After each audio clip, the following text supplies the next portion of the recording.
Guys, how's it going? Right, so today we're going to be talking about Spider-Man, Birth of Venom. I think this is the first Spider-Man book we've talked about. Yeah, this is the first Spider-Man book we've talked about. So, Spider-Man, Birth of Venom, essentially is the birth of Venom. It's detailing the seminal moments where Spider-Man had the black suit, the symbiote, and the introduction of Eddie Brock as Venom himself. This is good, yeah.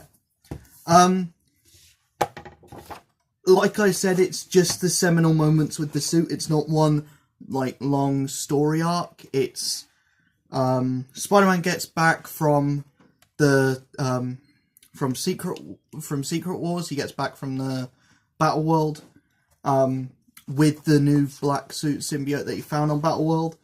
No one knows that it's him. And he finds out these weird things about the suit, finds out that it's an alien, gets Reed Richards to blast it off. The suit goes back to him, so he goes to a bell tower to kind of get the sonics to, or the clanging of the bells to kind of, get him to get the suit off of him, and the suit finds Eddie Brock, who had his life kind of messed up by Peter Parker, by Spider-Man himself, and then Venom tries to kill Spider-Man. Essentially, that's the essentials of it. There's a lot more to this book, and there's a lot that happened, because the whole stint of the black suit saga was from issues 252 to issue 300, and they can't fit all of that in this, so they had to shorten that down. It would have been better, I think personally, what I would have done, instead of putting in the issues that they did in this, I would have just had the whole Sin Eater arc, with detailing how Spider-Man actually, the whole stuff with Eddie Brock that made Eddie Brock hate Spider-Man.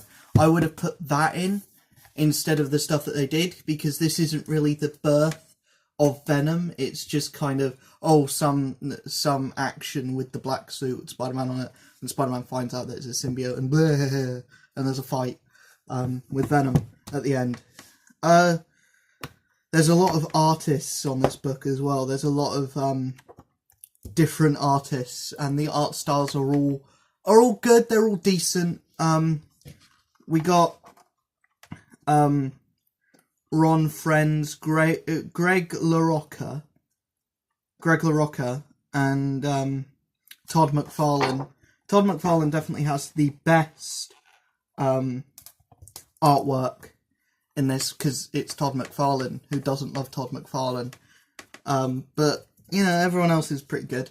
The thing is, there's nothing in this book that's bad. It's a lot of jumbled up stuff. But if this is how comic books were written back in the 80s, back in the late 80s, I don't see the problem with it. There's so many storylines going on. That just doesn't happen these days. You have one main plot and one side plot. That's it. Here, there's so many different side plots. It will set up stuff that will lead for the next 50 odd issues. And that's just unheard of these days, or it's extremely rare that a storyline will be that long and will be in that much of the background for that long. So I guess in that way this is really good, but that's not really something that's in the book. It's just something that's kind of there. I guess we'll talk about Eddie Brock's kind of origin story, because it is a weird one. So he So Eddie Brock was a reporter who, when Agent,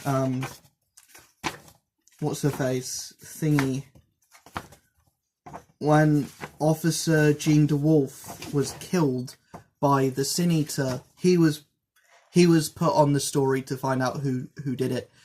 He got a call from someone confessing to the crime, found out later that this guy was just a compulsive liar, and Spider-Man found the real Sin Eater. This made Eddie Brock essentially a joke as a writer. No one took him seriously. He was put on like celebrity gossip and stuff like aliens stole my shoes and stuff like that. So he grew resentful and he went to a church because he's a Catholic, or he was born Catholic, he went to a church to basically end his life because he'd gone that deep into a depression that he was like, I'm gonna end it all. I'm just gonna, end my life. So he was begging for forgiveness, and then the black suit comes over him. So he's like, now I have the power to kill Spider-Man. I might as well get pumped and start pumping iron. So he basically has the body of like a bodybuilder, and yeah, and then they fight. Essentially, that's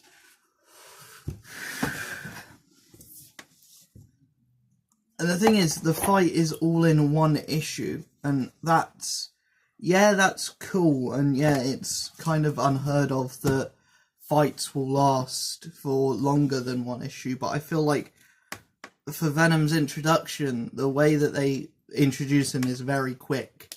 I know the whole build-up to him is like 50 issues long, but the build-up, it feels like they take him down a bit too easy. Especially for the first time, and that because he's like, this is a big threat. This is a guy who doesn't signal off Spider-Man's spider sense. He's like got the same powers as Spider-Man, but he's stronger. He's got stronger webbing, and all Spider-Man has is experience. You think the fight would last a bit more than a few pages, but it only lasts a few pages. I'm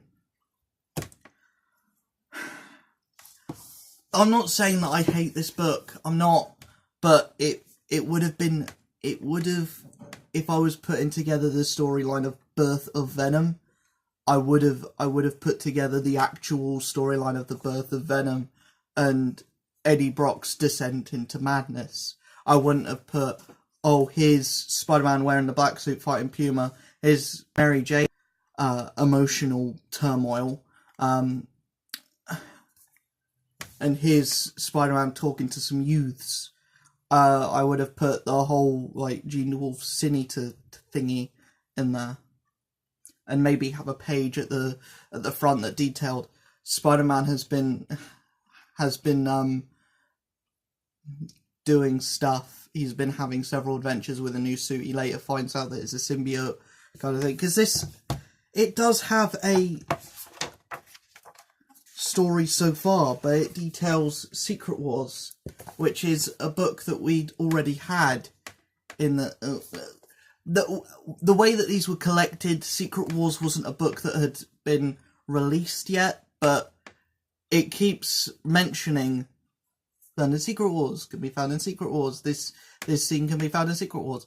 It could have had, like, Secret Wars as a paragraph, not the entirety of Secret Wars as the entirety of the story so far page. That's just how I would have done it. I feel like a book that's entitled Birth of Venom, it could have, for the main bulk of it, featured the birth of Venom, not just, here's some things and I'll fight against Venom at the end.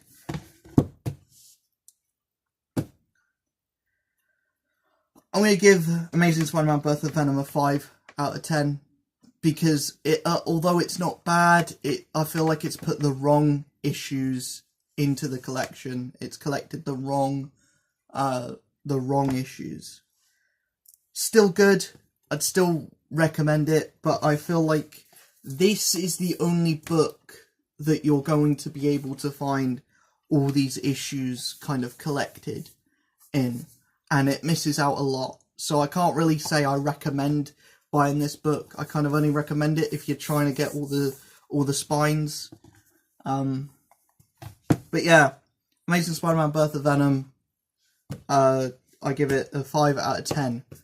If you like this video, give it a thumbs up. If you like me, hit that subscribe button. I have social media links in the description below and in my channel description. And yeah, if you want to help support the channel, I have a Patreon. That would be much appreciated. That's kind of it, really. See you guys in the next video. Peace.